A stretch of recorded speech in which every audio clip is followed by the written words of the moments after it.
The morning sun used to feel like gold in this house. Now, it just feels cold. I built this mansion with my own two hands, stone by careful stone, a monument to a lifetime of relentless work. This office, with its mahogany desk and floor-to-ceiling windows overlooking the city skyline, is proof of my success. People call me Mr. Harrison, the man who never failed, the patriarch who achieved the impossible. But let me tell you a secret. I lost everything the day I finally got everything. My daughter achieved the success I demanded, and in that moment, I lost her entirely.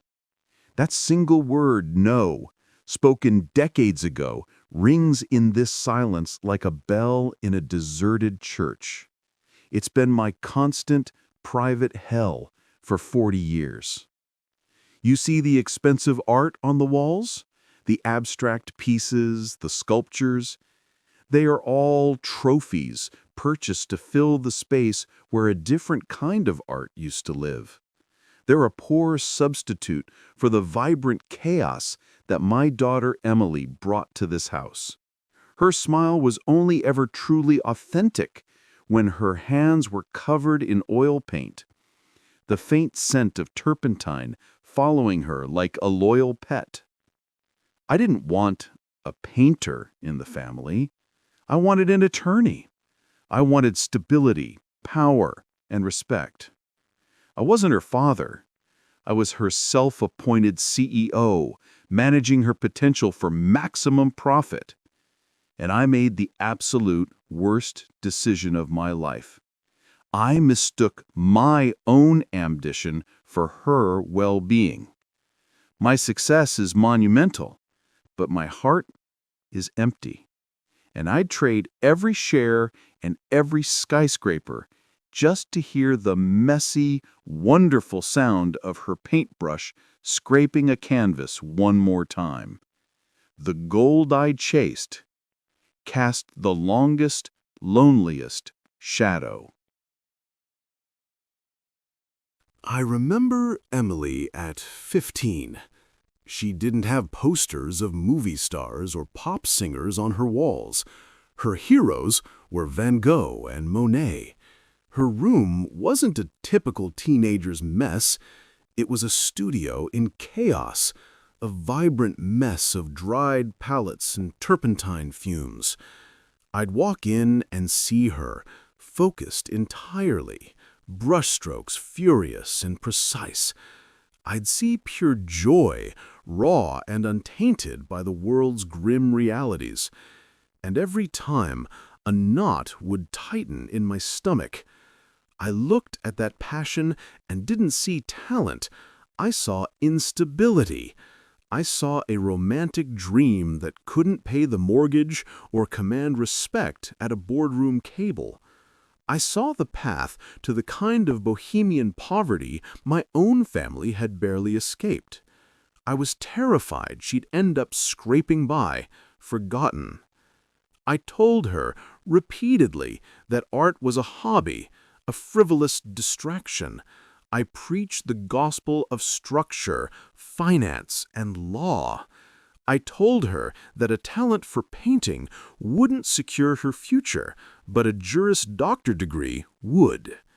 She would just look at me, her brown eyes, the same shade as the paint she mixed for her earth tones, holding a quiet, stubborn defiance. I dismissed it as teenage rebellion, thinking my logic, my solid, financially sound logic, would eventually win. She needed to be sensible, not expressive. The day she won a major regional art competition, I merely nodded, then immediately handed her a stack of brochures for the best pre-law programs in the country. That was the moment our battle lines were drawn. I wanted her life to be a fortress of steel. She only ever wanted it to be a wide open sky. I missed the point entirely. The sky always pays you back in beauty, something my bank account never could. The definitive moment arrived when college applications were due. Emily had secretly applied to the Rhode Island School of Design, her dream, and she received an acceptance letter, complete with a scholarship offer. She brought the thick envelope to my study, her hands shaking, not from fear, but from hope. She looked at me, waiting for my approval, for the single word of encouragement that could have changed everything. I didn't give it. I laid the RISD letter next to the polished acceptance from Harvard Law. I told her, without raising my voice, that Harvard was a guarantee. Art school was a gamble. You will be a lawyer, Emily. You will have security. You will be respected. Don't throw your intelligence away on a pipe dream, I commanded. It was a quiet, cold war, and I was the victor. I remember her face draining of color, the light dimming in her eyes as she looked at the two letters. She argued, pleaded, and finally just crumpled. I pushed her toward the right life, convinced I was saving her from herself. She packed up her easel and brushes and stored them in the attic, a symbolic burial of her youth. When she walked through the doors of Harvard Law that fall, she was dressed in my tailored suits, not her paint-splattered jeans. She was brilliant, of course. She aced her classes and navigated the fiercely competitive environment with the same focus she'd once applied to a canvas. But her spirit, that vibrant, unpredictable energy that defined her, it was gone. I gave her the world in terms of social standing and financial stability, but I did it by trading away her very soul. I told myself it was love, but it was just control dressed up as paternal wisdom. Emily achieved everything I wanted. She graduated top of her class, married a man who was deemed suitable by my business partners, and secured a coveted position at a prestigious, high-powered law firm. She had the corner office, the six-figure salary, and the respect of her peers. On paper, she was the perfect daughter, the ultimate trophy of my strict guiding hand. But whenever I saw her, I felt a chilling distance. The physical space between us was only a few feet, yet emotionally, we were separated by an unscalable fortress of my own making. She was always polite, professional, and efficient. I realize now that politeness is the language of those who have given up on true communication. Her eyes, which once sparkled with the untamed colors of a summer field, were now a flat, muted gray, reflecting only the beige walls of her office. I'd try to talk about her cases, her career triumphs, the things I thought mattered, but her responses were mechanical, practiced. There was no fire, no genuine spark of enthusiasm. She was a ghost inhabiting a corporate suit, an attorney robotically executing briefs while her soul dreamed in oil pastels. I often caught her staring out the window, her expression unreadable, a look of profound, silent misery. I knew, deep down, that she was unhappy, yet my arrogance prevented me from admitting my error. I rationalized it. Happiness is fleeting, security is forever. But security without joy is just a gilded cage. Our relationship wasn't a connection anymore. It was an arrangement, meticulously maintained, profoundly empty. The silence between us in those years was deafening, filled only with the echoes of the vibrant life I forced her to abandon. The end came not with a bang, but with the soft whisper of a folded letter on my desk. One ordinary Tuesday morning, Emily didn't show up at the office. Her assistant called, frantic, saying Emily hadn't been home all night. My first reaction was cold fury, a missed meeting, a breach of professionalism. I went to her penthouse apartment, expecting to deliver a stern lecture. Instead, I found the place impeccably clean, and on her pristine glass coffee table, one handwritten envelope addressed simply to Father. My stomach sank. I tore it open, and the few lines inside delivered a fatal blow to my carefully constructed world.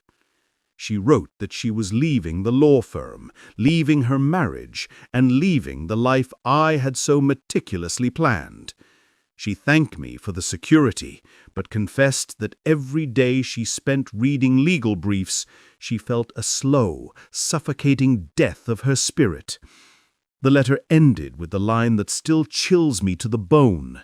"I am sorry, Father, but I realized I would rather be a starving artist than a rich ghost." She didn't ask for forgiveness or even try to argue.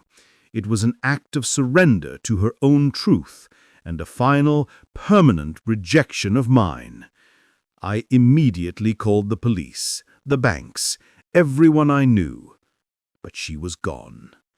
She had bought a one-way ticket to a small town in Italy, known for its art community. The apartment was empty, save for the ghost of the lawyer I created and the sound of my own panic echoing off the marble floors. I never saw her again. The years that followed were a blur of work and silence. I threw myself back into the company, trying to fill the gaping hole Emily left with more deals, more acquisitions, more money. The irony, of course, is that the wealth I worked so hard to accumulate only emphasized my failure. My wife passed away 5 years ago, leaving me truly alone in this fortress of steel and glass. She had always been the quiet peacekeeper, but even her memory is tinged with the regret that we both pushed Emily away. Now, in my late 70s, the successful businessman is nothing more than a lonely old man. My greatest achievement, the empire I built, offers me no comfort. It feels heavy, cold, and utterly meaningless. I've hired private investigators over the decades. I've tried to trace that one-way ticket to Italy, but Emily covered her tracks with the precision of a lawyer and the cunning of someone who needed to disappear to survive. I tell myself she must be painting now, finally free, finally happy, but I'll never know. Every birthday, every holiday, the silence from her end is a fresh wound. I find myself pacing these vast, empty rooms, clutching the crumpled letter that was her farewell. I could have achieved high levels of financial success and a comfortable life without crushing her spirit. I wasted so much energy and resilience trying to control her destiny instead of nurturing her reality. I clung to my toxic definition of success and pushed away the one person who truly loved me, not the wealth I commanded. The grief of that realization is a pain no amount of money can dull. Last winter, a leaky roof forced me to finally go up into the dusty attic. It was a space I hadn't visited since the day Emily left for Harvard. Up there, beneath a tattered dropcloth, I found a small old wooden trunk. It was heavy, and when I opened it, the first thing that hit me wasn't dust, but the unmistakable metallic scent of dried oil paint and a faint whiff of turpentine, a ghost scent from her childhood. Inside, beneath tubes of hardened paint and worn sketchbooks, was a finished canvas, unframed, tucked carefully away. It was a self-portrait Emily had painted when she was just 16. In the portrait, she wasn't the polished, gray-eyed lawyer I had known. She was radiant, her eyes wide and luminous, filled with an unbearable hope and a mischievous tilt to her smile. Her hair was messy, and her hands, visible in the foreground, were smeared with vibrant blues and passionate reds. It wasn't a masterpiece meant for a museum, but it was a masterpiece of joy. I ran my trembling fingers over the dried texture of the paint, remembering the energy she used to exude, the fire I had deliberately extinguished. I didn't recognize the girl in the painting because I had spent 30 years trying to erase her. I sat there in the cold, dusty attic, a CEO worth hundreds of millions of dollars, and wept over a piece of canvas. That portrait was the true record of the person I destroyed with my relentless, narrow-minded definition of what success should look like. It wasn't money she needed. It was just permission to live in color. The sight of that self-portrait shattered the illusion I had lived under for decades. I always believed my biggest regret would be a bad business deal, or maybe the one time I let an investment slip through my fingers. But the truth is far simpler and far more painful. My biggest regret is prioritizing my ego over her happiness. I wanted to leave a legacy of wealth, power, and prestige, but my real heartbreaking legacy is the empty seat at my dinner table and a daughter I don't know the whereabouts of. That portrait, painted by a girl full of life and color, serves as a brutal indictment of my choices. I finally understood the central lesson people learn too late. Love is an action, not a provision. I provided everything, the best schools, the finest clothes, and a guaranteed career path. Yet I failed to provide the one thing she desperately needed: unconditional acceptance of her true self. I failed to tell her, "I love you, no matter what you choose." I forced her to choose between my love, or what I called love, and her own life purpose. She chose her purpose, and I was left with the wreckage.